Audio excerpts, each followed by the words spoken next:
नमस्कार. समर्थ न्यूमरॉलॉजीमध्ये आपले खूप खूप स्वागत आहे. आज मी आपल्यासमोर घेऊन येत आहे अंक काय बोलतात. म्हणजे काय तर प्रत्येक अंकाचं एक विशिष्ट असं महत्त्व असतं. आपली जन्मतारीख काय आहे, आपला मुलांक भाग्यांक काय आहे. मुलांक भाग्यांक तर मी आपल्याला सांगितलेलाच आहे.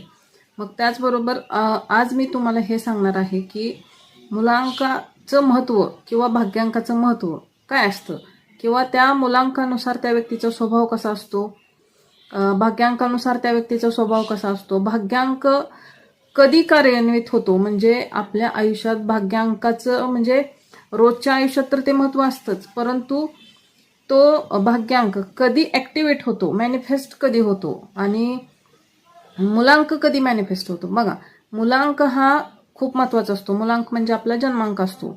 मुलांक हा आहे की समजा मुलांक जो आहे तो आपण जन्मल्यापासून वयाच्या 30व्या वर्षापर्यंत मुलांक कार्यरत असतो आणि भाग्यांक हा 30व्या वर्षापासून तो म्हणजे तसा तो 35व्या वर्षापासून आपला कार्यरत होत असतो. तर माणसाचं आयुष्य ऑल अँड ॲव्हरेज आपल्या इंडियामध्ये जर बघता तर 70-72 पर्यंत आहे. मग त्यानुसार जर गृहीत धरलं तर निम्मा वर्ष आपण गृहीत धरून मुलांक हा निम्म्या वर्षापर्यंत कार्यरत राहतो, भाग्यांक निम्म्या वर्षापासून पुढे कार्यरत राहतो.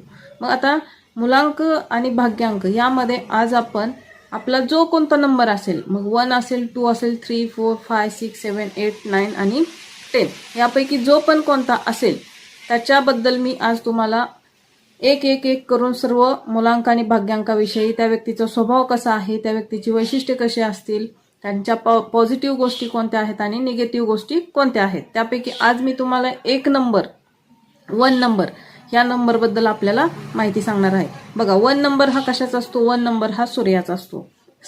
सनला डिनोट करणारा नंबर कोणता आहे तर 1 नंबर म्हणजे 1 नंबर. मग 1 नंबर काय समजतो तर तो स्वतःला राजा समजतो, तो स्वतःला किंग समजतो. फक्त ऑर्डर देणं हे त्याचं काम असतं.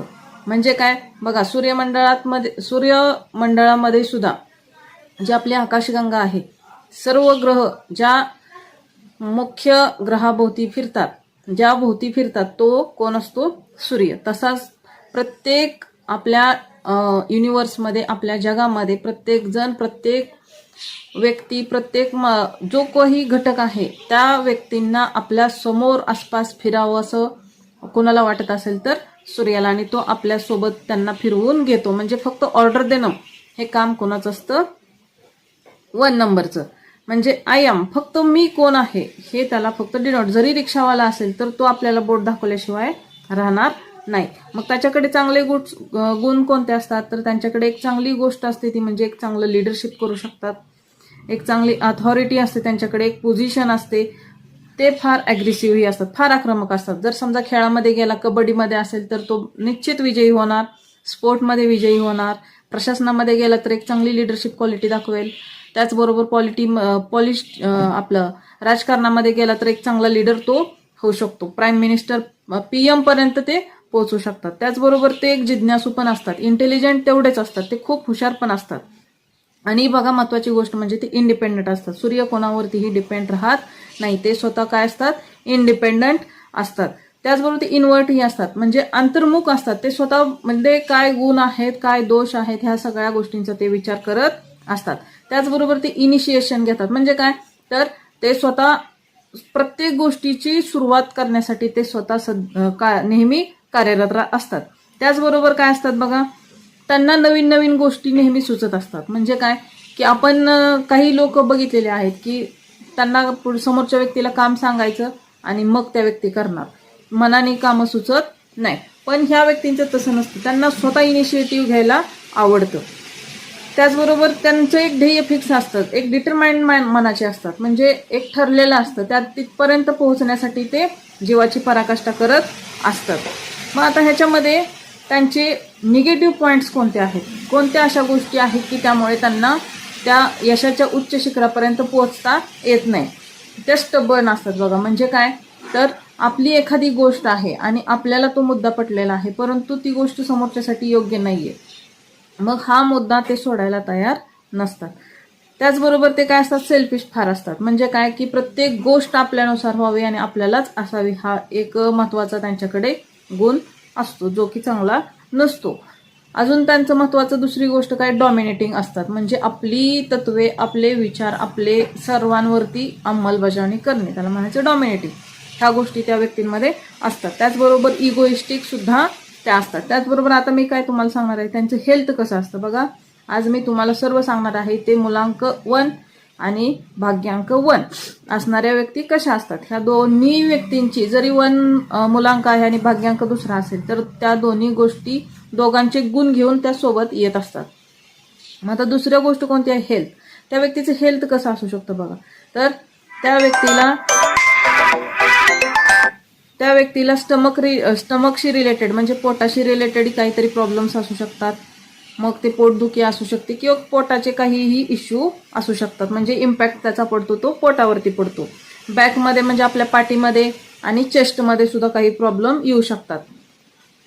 अजून कोणत्या गोष्टी, आईज बघा. त्या व्यक्तींना चष्मा सुद्धा असू शकतो, डोळ्याचे काही प्रॉब्लेम्स असू शकतात. हे झाले. चष्मा असू शकतो, पण त्या व्यक्तीच्या डेट ऑफ बर्थमध्ये 111 हा मल्टिपल टाइम जर येत असेल तर 101% त्या व्यक्तीला नंबर हा असू शकतो. किंवा डोळ्याचा कोणता तरी दुसरा दोष असू शकतो ज्यामुळे त्यांना दिसण्यासाठी प्रॉब्लेम हा येत असतो. हे मी तुम्हाला आज नंबर 1 बद्दल सांगितलेलं. ह्याची एक्झाम्पल्स कोणते असतील बघा. आज नाव आहे की एलॉन मस्क कोण आहेत तर अमेरिकेचे एक बिझनेसमॅन आहेत. ते काय करतात तर त्यांची स्वतःचे, आपण जे आपले इस्रो आहे, इस्रो काय करतं तर आपण सॅटेलाइट, आपले जेवढे सॅटेलाइट्स आहेत तेवढं उड्डाण करण्याचं काम, निर्माण करण्याचं काम कोण करतं तर इस्रो करती संस्था. मग असे स्वतःचे प्रायव्हेट जेट यान कोण स्वतः स्टार्ट केलेले, कोणी स्टार्ट केलेले आहे तर ते एलन मस्क यांचा मूलांक आहे 1. त्याचबरोबर बिल गेट्स ही आपल्याला माहितीच आहेत. लाला लजपत राय माहिती आहेत, आपल्या इंडियाचे पंडित जसराज माहिती आहेत, नाना पाटेकर, जॅकी श्रॉफ, सुनील गावस्कर अशा व्यक्तींची हे एक्झाम्पल आहेत. मग ह्यांचं रिलेशनशिप कसं असतं बघा. रिलेशनशिप एकदम बेस्ट असतं. फक्त त्यांचा इगो फक्त आडवा येऊ नये. जर इगो आडवा आला तर इगोला त्यांच्या रिलेशनला ठेच ही पोहोचू शकते. मग सजेशन काय आहे तर आपला इगो कमी करणे हे 1 मूलांकाचे किंवा भाग्यांकासाठी एक सजेशन आहे. धन्यवाद. जर व्हिडिओ आवडला असेल तर नक्की शेअर करा, सबस्क्राईब करा आणि लाईक करायला विसरू नका. धन्यवाद.